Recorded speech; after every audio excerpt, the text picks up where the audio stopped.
నమస్తే, welcome to RN TV. ప్రస్తుతం మనం వరంగల్లోని వనమహోత్సవం కార్యక్రమంలోన ఈ ప్రస్తుతం మనతో వరంగల్ కలెక్టర్ సత్యశారద గారు ఉన్నారు. వారితో మాట్లాడే ప్రయత్నం చేద్దాం. రోజు నాడు ఖచ్చితంగా ఒక మొక్కను నాటాలి అన్నట్టు కూడా ఒక మెసేజ్ ఇస్తున్నారు కదా. అవునండి, పుట్టినరోజు నాడు నాటితే మొక్కలు మనకి గుర్తుంటుంది అండ్ మనతో ఐడెంటిటికల్గా ఉంటుంది. ఇప్పుడు ఎట్లా అయితే ప్రతి మనిషి యొక్క జీవితము చెట్లతోటి ముడిపడిందని ఇందాక మనకి స్పీచ్లో ఎవరైతే పెద్దలు ఉన్నారో వాళ్ళందరూ చెప్పడం జరిగింది.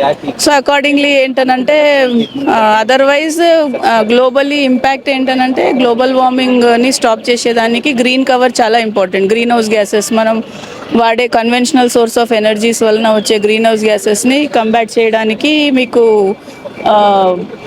గ్రీన్ కవర్ అనేది చాలా ఇంపార్టెంట్. గ్రీన్ కవర్ వలన మనకి వర్షాలు కూడా కురిసి and it's a recycle water cycle కానీ లేదా ఇంకా అర్త్ యొక్క ఎంటైర్ ఎన్విరాన్మెంటల్ ఇష్యూస్ని ఫిక్స్ చేసేదానికి మనకి వర్షాలు చాలా ఇంపార్టెంట్. మన మనుగడకి వాటరే ఇంపార్టెంట్ కాబట్టి. అంటే మనకి ఎంతో అంటే మనం ఎంత చేస్తే అంత మనకి ప్రకృతి చేస్తుంది అంటారు. కానీ ఇప్పుడు చూసుకుంటే ఎక్కడ చూసినా చెట్లు నరికేస్తున్నారు, నాటడం తక్కువ అయిపోయింది.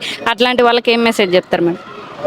చెట్లు నరుకుతున్నారు అనే వాళ్ళకి ఇఫ్ ఎట్ ఆల్ వాళ్ళు అలాంటివి చేయడం కరెక్ట్ కాదు. ఎందుకు అనంటే ఇప్పుడు చెట్టు వాళ్ళతోటే ఎవ్రీ లైఫ్ ముడిపడి ఉంది కాబట్టి చెట్లని ఎంత పెంచితే అంటే మనల్ని చెట్టుతోటి ఐడెంటిఫై చేసుకున్నప్పుడు మనం ఇట్లాంటి వాటికి మనము వెళ్ళము.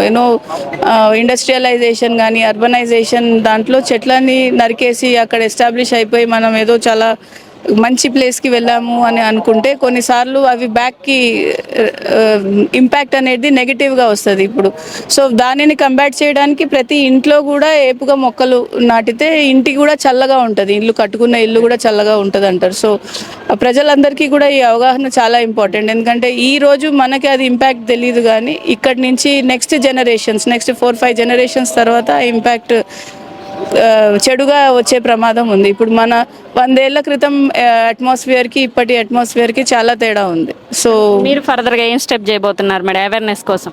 అవేర్నెస్ కొరకు ఈరోజు మెగా ఈవెంట్ రాష్ట్ర ప్రభుత్వం నుంచి మనకి ఆదేశానుసారం మనం చేశాము. ఇక్కడి నుంచి ఏ రోజు వర్షం పడుతుందో ఆ రోజుకి అట్లీస్ట్ ఎక్కడంటే అక్కడ మొక్కలు నాటే విధంగా మనకి ఇచ్చిన టార్గెట్ 25 లక్షల్లో 50% వచ్చింది. కొద్దిపాటి వర్షం పడినా కూడా పెరిగే మొక్కలు ఉంటాయి, వాటిని టార్గెట్ చేసి నాటాలి. స్కూల్స్ అండ్ అదర్ ప్లేసెస్లో ఎక్కడైతే వాటర్ ఇష్యూ అంతా ఉండదు, మనకి వాచ్ అండ్ గార్డ్ కూడా ఉంది మనకి డిఆర్డిఓ నుంచి. సో ఈవెన్ ఫారెస్ట్ డిపార్ట్మెంట్ కూడా ప్రత్యామ్నాయ ఏర్పాట్లు చేసుకోమని చెప్పున్నారు రాష్ట్ర ప్రభుత్వం నుంచి. సో మొక్కలు పెంచడం వల్ల వర్షం వస్తుంది కాబట్టి మొక్కల్ని అయితే ఎట్లాంటి పరిస్థితుల్లో పెంచాలి అనేది ఉద్దేశం. అంటే ముఖ్యంగా యువత పార్టిసిపేట్ చేస్తే దీని దాంట్లో ఎక్కువ ప్రభావం అంటే మార్పు వచ్చే అవకాశం ఉంది. యువత తలా ఒక చెట్టు పెట్టినా కూడా చాలా అవుతుంది కదా, దానికి మీరు ఏం మెసేజ్ చెప్తారు? చెట్టు పెట్టడం అందరూ పెడతారండి, బట్ కాపాడాలి. చెట్టుని కాపాడుకుంటూ అది ఒక స్టేజ్కి వచ్చేదాకా ఉండాలి.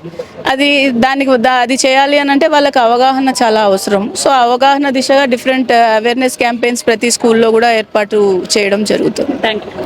చూసారు కదా, ప్రతి ఒక్కరు చెట్టు నాటడమే కాదు దాన్ని కాపాడుకోవాలి. ఆ ఒక స్టేజ్ వచ్చిన తర్వాత ఆటోమేటిక్గా అది ఉంటుంది కాబట్టి అప్పటి వరకు వీళ్ళందరూ కూడా కాపాడుకోవాలి. ఖచ్చితంగా ఫర్దర్గా నెక్స్ట్ జనరేషన్కి మనం మంచి వాతావరణం ఇవ్వాలంటే చెట్లు నరకొద్దు, చెట్లు నాటాలి.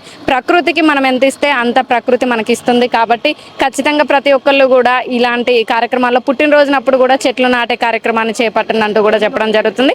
ఇలాంటి మరిన్ని వార్తలు మీ ముందు తీసుకొస్తుంది మీ ఆర్ఎన్ టీవీ. Keep watching.